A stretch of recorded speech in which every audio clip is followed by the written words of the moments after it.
Окно у неба. Сімволіка абразоў. Зараз мы знаходзімся перад абразом Маці Божай апекі, так ён называецца.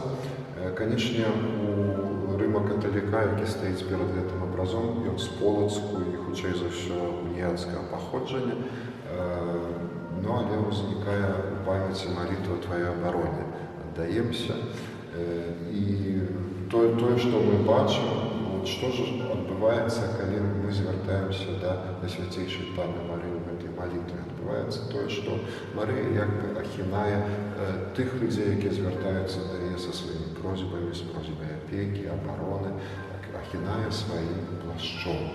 Гэты плашч, палатно 19 стагоддзя, хаця ёсць элементы адкрытыя і, хутчэй за ўсё, сведчаць пра тое, што палатно было напісана трошкі раней, таму што кампазіцыйна гэтыя фігуры, якія адкрытыя на палатне, выбіваюцца нават па сваіх памерах. Тым не менш, пад гэтым плашчом, які, хутчэй за ўсё, сіняга колеру, Марыя акрывае сімволіка колеру сінявіта нябёсы, Божае валадарства, акрывае рэаліямі Божага валадарства, рэаліямі нябёсаў, акрывае кожны чалавек, які звяртаецца з просьбай аб апецы.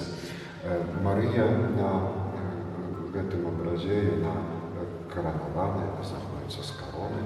Это значыць, што Марыя ўжо прабывае ў нябёсах пасля свайго небаўзяцця, каранаваная самим Богом за свае заслугі, за тое, што яна выканала той Божы план у рэаліях, ці, скажем, у заданнях збаўлення ўсяго свету, але надалей яна апякуецца чалавецтвам, і вось гэтыя людзі, якія прадстаўлены, ці адкрытыя, больш даўня намалёваныя, таксама кавалачак вось тут знаходзяцца. Это людзі, якія прыадкрытыя ў гэтым плашчы.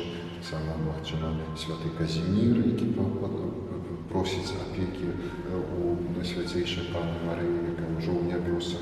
Яна акрывае сваёй апекай кожны чалавек, які да яе звяртаецца. Окно у неба. Сімволіка абразоў.